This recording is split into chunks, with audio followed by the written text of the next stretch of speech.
Hi friends, நாம் இப்போ வந்து கிராமத்து சுரக்காய் குழம்பு வைப்பது எப்படின்னு பார்க்க போகிறோம். அதுக்கு தேவையானது வந்து வெங்காயம், கருவேப்பிலை. இந்த வெங்காயத்துலேயே வந்து பூண்டு கொஞ்சம் நசுக்கி போட்டிருக்குது பாருங்கள்.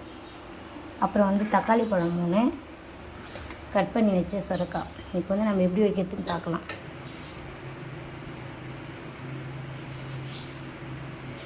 தேவையான அளவு எண்ணெய் நல்லா காஞ்சதும் கடுகு நல்லா பொரிஞ்சிச்சு. கடுகு நல்லா பொரிஞ்சதும் வெங்காயம்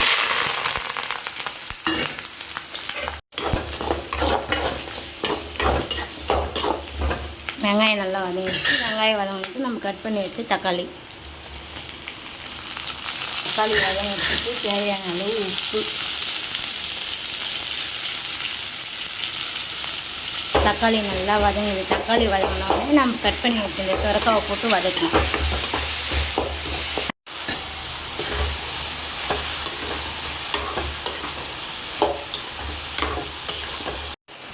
காய் நல்லா வதங்கிடுச்சு. வதங்கினோடனே மிளகா பொடி, நம்ம தேவையான மிளகா பொடி. இது வந்து நம்ம வீட்டிலேயே அரைச்ச குழம்பு மிளகாய் தூள்.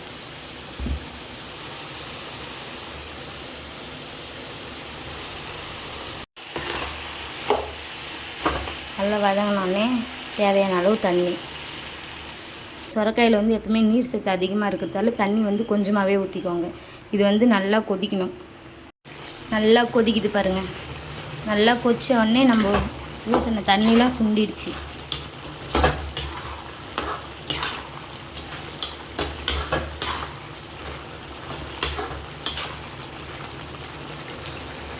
திரும்பவும் 10 நிமிஷம் இதை நம்ம மூடி வைக்கலாம். மூடி வச்ச உடனே நல்லா காய் நல்லா குழன்னு வேகணும். வெந்துச்சுனா தான் நம்மளுக்கு சாப்பிட்றதுக்கு நல்லாயிருக்கும். நல்லா தண்ணி சுண்டி நல்லா குழம்பு ரெடி ஆகிடுச்சுங்க. இப்போ வந்து நம்ம நுணுக்கி வச்சுருந்த வேர்க்கடலை தூள், இதை பாருங்கள், வேர்க்கடலை தூள்.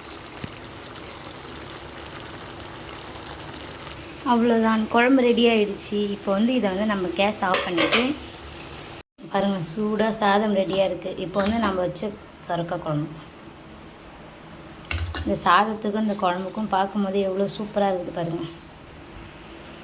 கிராமத்து சுரக்காய் குழம்பு ரெடி. பாய்.